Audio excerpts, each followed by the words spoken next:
Hello guys, channel knowledge for you में आपका स्वागत है। लास्ट वीडियो में हमने देखा था स्कैर्सिटी रिलेटिव डेफिनेशन जो रॉबिन्स के द्वारा दी गई थी। इस वीडियो में हम देखेंगे ग्रोथ सेंटर्ड डेफिनेशन जो सैमुअल्सन के द्वारा दी गई है। तो चलिए देखते हैं कि सैमुअल्सन के द्वारा दी गई डेफिनेशन में क्या डिस्कस किया गया है। ग्रोथ सेंटर्ड डेफिनेशन, विकास संबंधी परिभाषा। In the present age all the nations are trying for economics development. तो अभी प्रेजेंट टाइम में, प्रेजेंट एज में क्या हो रहा है, सभी राष्ट्रों के द्वारा इकोनॉमिक डेवलपमेंट के लिए प्रयास किया जा रहा है।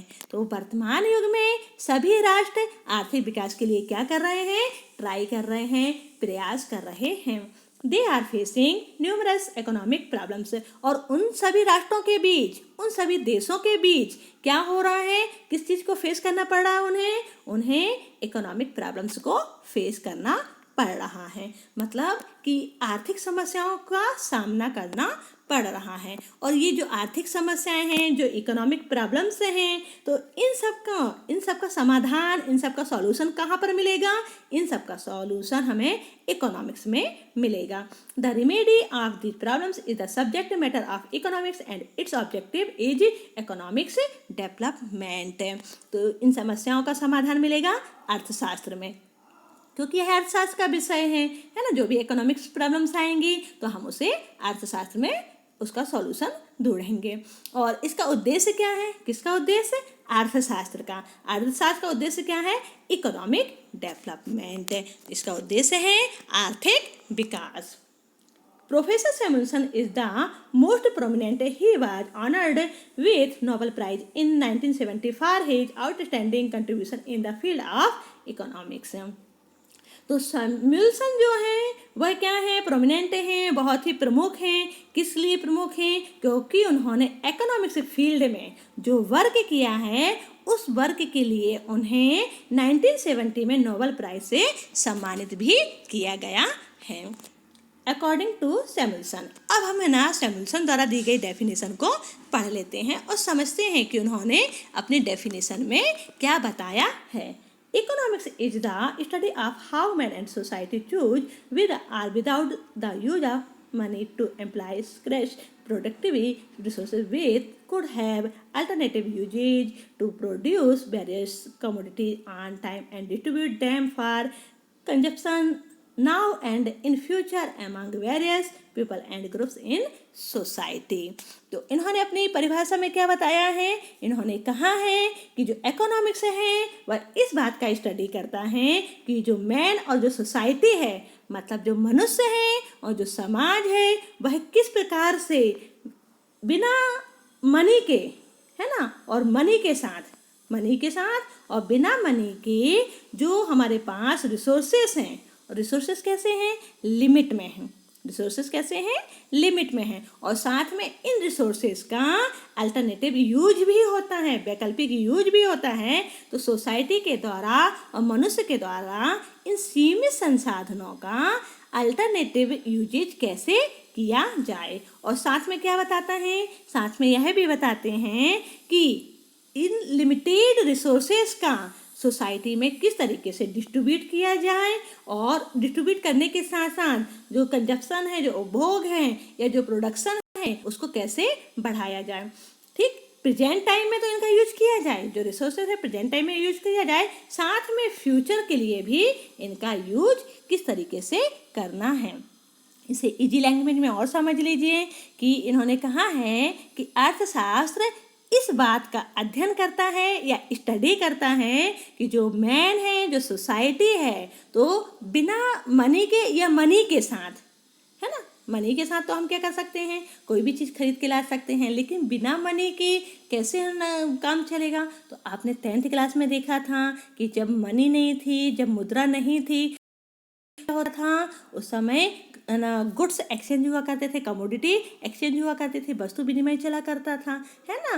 तो उस समय क्या होता था, एक वस्तु को लेना होता था तो दूसरी वस्तु के बदले में लिया जाता था, तो विदाउट मनी हो गया। तो इस प्रकार से मनुष्य और समाज द्वारा मुद्रा के द्वारा या बिना मुद्रा के यानी मनी के द्वारा या बिना मनी के विभिन्न वस्तुओं के उत्पादन के लिए जो अल्टरनेटिव यूज होते हैं, जो साधन कैसे हैं, लिमिटेड हैं, है ना। तो जो लिमिटेड साधन होते हैं और वो भी उनका अल्टरनेटिव यूज होता है, तो एक टाइम पीरियड में, है ना, एक टाइम पीरियड में उनका यूज किया जाता है। और साथ में इन लिमिटेड रिसोर्सेज को समाज में, सोसाइटी में किस तरीके से डिस्ट्रीब्यूट करना है और डिस्ट्रीब्यूट करने के साथ साथ उनका यूजफुल कैसे करना है, उनका उपभोग कैसा करना है प्रेजेंट टाइम में और फ्यूचर टाइम में, ये सारी चीज़ें और सैमुअल्सन के द्वारा उनकी परिभाषा में बताई गई है। अब हम यहाँ पर जो सैमुअल्सन ने डेफिनेशन दिया गया है, तो उस डेफिनेशन की हम यहाँ पर विशेषता देख लेते हैं कि क्या विशेषताएं हैं, क्या अच्छाई है उनकी ना परिभाषा में, है ना, उनकी डेफिनेशन में क्या अच्छा है। तो चलिए इसे समझ लेते हैं।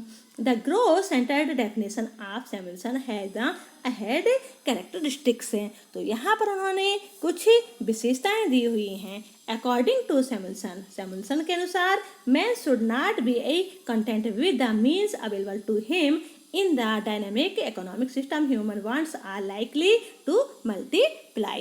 तो सैमुअल्सन ने क्या माना है कि ये जो एज है, जो युग है, वो कैसी है, डायनामिक है ना, गतिशील है। कंटिन्यू क्या होता रहता है इसमें, वो जो बदलाव आता रहता है, डेवलपमेंट होता रहता है, विकास होता रहता है। और साथ में जो मनुष्य की नीड्स होती हैं, जो वांट्स होती हैं, वो कैसी होती हैं, कंटिन्यू चेंज होती रहती हैं और साथ में बढ़ती भी जाती हैं, है ना। आपने देखा होगा, अगर आज से 50 साल पहले आप देखेंगे तो लोगों के पास, लोग मोबाइल जानते ही नहीं थे, है ना। पर आज की कंडीशन क्या है, आज सभी को मोबाइल की कितनी ज़्यादा ज़रूरत है ना। विदाउट मोबाइल तो स्टूडेंट स्टडी भी नहीं कर पाते हैं। तो धीरे धीरे क्या होती है, मनुष्य की आवश्यकताएं कैसी होती हैं, बढ़ती जाती हैं। Economics has to suggest ways and means as to how the existing resources are to be rationally allocated and how means can be further increased to secure maximum satisfaction of wants for a good living।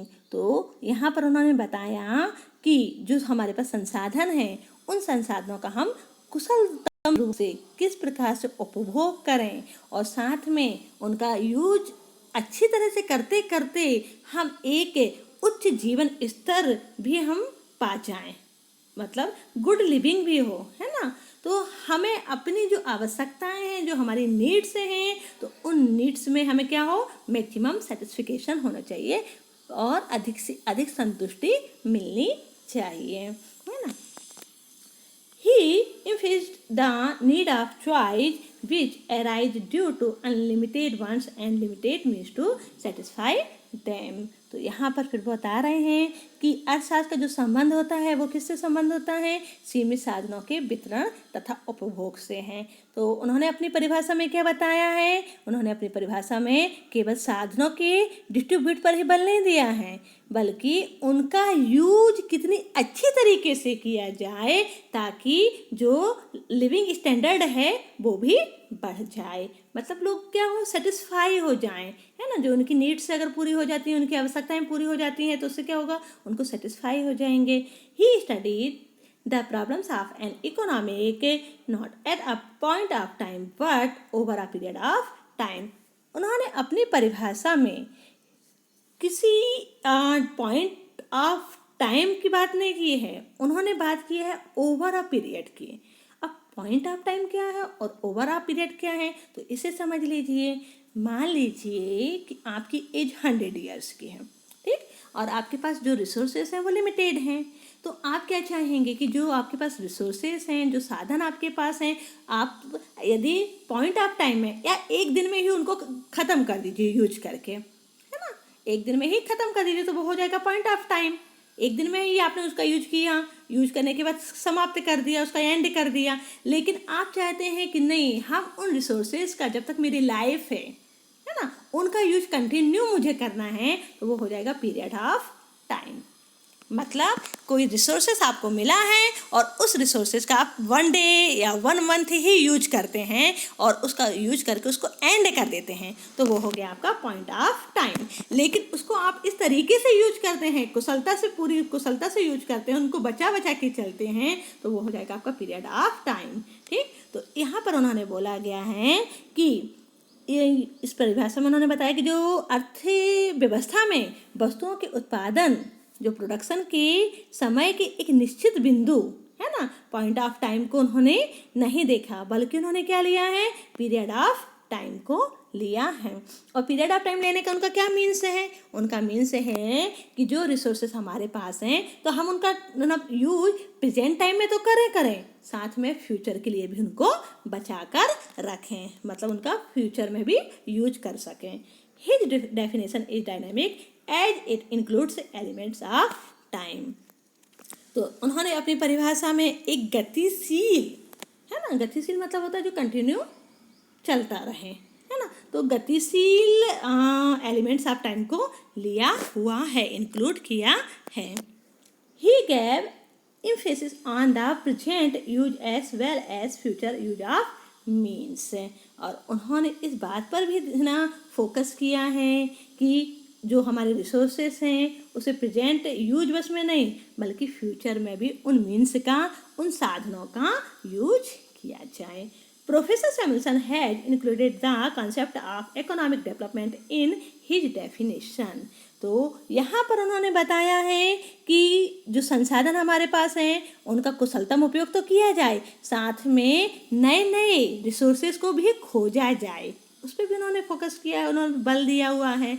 उससे क्या होगा, जब हमारे पास resources नए आ जाएंगे तो हमारा जो प्रोडक्शन की जो कैपेसिटी है वो कैसी हो जाएगी, वो बढ़ जाएगी। ठीक, अब यहाँ पर हमने सैमुअलसन की डेफिनेशन को समझ लिया, जिसमें उन्होंने सीमित साधनों को कुशलतम यूज करने के लिए कहा है।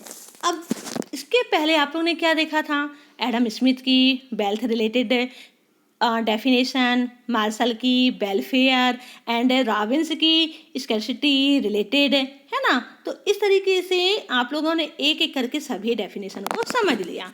अब ये बताइए कि यदि पूछा जाए कि इन सभी में सबसे बेटर, सबसे अच्छी डेफिनेशन कौन सी है, बेस्ट डेफिनेशन कौन सी है इकोनॉमिक्स की, तो क्या होगा, तब क्या कहेंगे। तो इसके लिए चलिए देखते हैं कि सबसे अच्छी परिभाषा किसकी है ना। The best definition of economics. From the different definitions of economics, the definition given by Marshall seems to be the best one।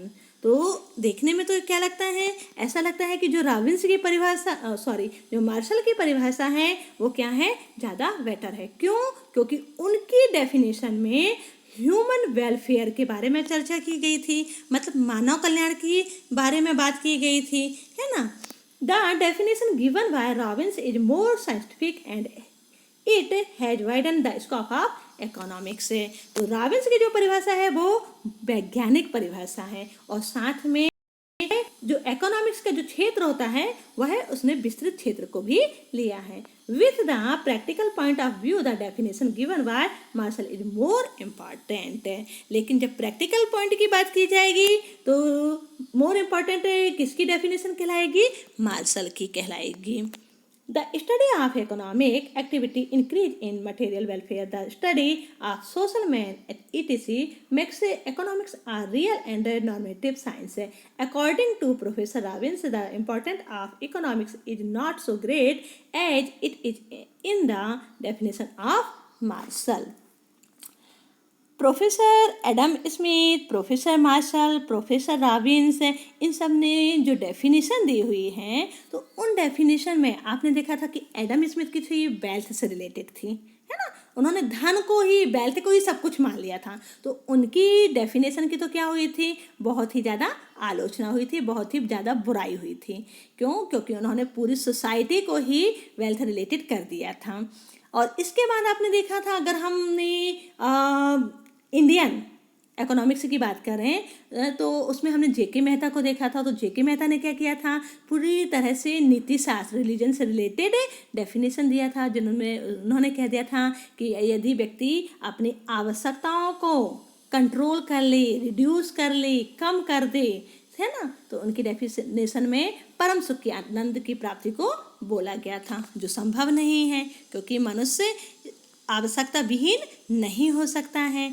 और इसके बाद आपने देखा कि एडम स्मिथ हो गए, आपके जेके मेहता हो गए। मार्शल की जो परिभाषा थी वो ह्यूमन वेलफेयर से रिलेटेड थी, और रॉबिन्स ने जो परिभाषा दी हुई थी, तो रॉबिन्स की परिभाषा को वैज्ञानिक तो कहा जाता है क्योंकि उन्होंने सीमित साधनों का, जो सीमित संसाधन होते हैं, जो लिमिट में हमारे पास रिसोर्सेस हैं, उनका अपनी डेफिनेशन में वर्णन किया हुआ है। उन्होंने कहा है कि आज एक पर्सन, एक फर्म है, एक कंट्री है, तो उसके सामने वह कौन सी प्रॉब्लम फेस करते हैं, वो सभी लोग लिमिट रिसोर्सेज की प्रॉब्लम्स को फेस करते हैं। और उनका मोटिव क्या होता है, उनका ऑब्जेक्टिव क्या होता है, ज़्यादा से ज़्यादा इकोनॉमिक डेवलपमेंट होता है। लेकिन जब लिमिटेड रिसोर्सेस होंगे तो उसके लिए क्या करना पड़ेगा, उन साधनों का हमें कुशलतम यूज करना पड़ेगा।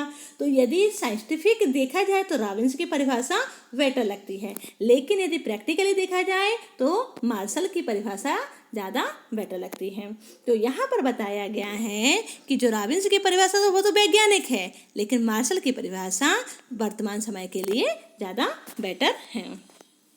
Third, the scope of economy is limited under the definition of Marshall, yet it indicates the human behavior which is very necessary for the study of economics. In the definition of Robbins, less importance has been given to human welfare. Thus, Professor Marshall's definition seems to be the best. तो यहाँ पर professor martial और professor Robins की जो definition है उसमें क्या हो गया, मौलिकता का अभाव है। तो इस प्रकार से प्रोफेसर मार्शल, प्रोफेसर रॉबिन्स की परिभाषा में कोई एक उत्तम कही जा सकती है, ज़्यादा बेटर कही जा सकती है। यदि सरलता और व्यवहारिकता की बात की जाए तो प्रोफेसर मार्शल की डेफिनेशन ज़्यादा अच्छी कही जाएगी, लेकिन यदि वैज्ञानिक दृष्टिकोण को देखा जाए तो उसमें रॉबिन्स की परिभाषा को बेटर या बेस्ट कहा जाएगा। तो इस तरीके से आपका फर्स्ट चैप्टर समाप्त होता है। अब हम मिलेंगे आपसे सेकेंड चैप्टर के साथ नए वीडियो में। तब तक के लिए आप सभी को मेरा नमस्ते।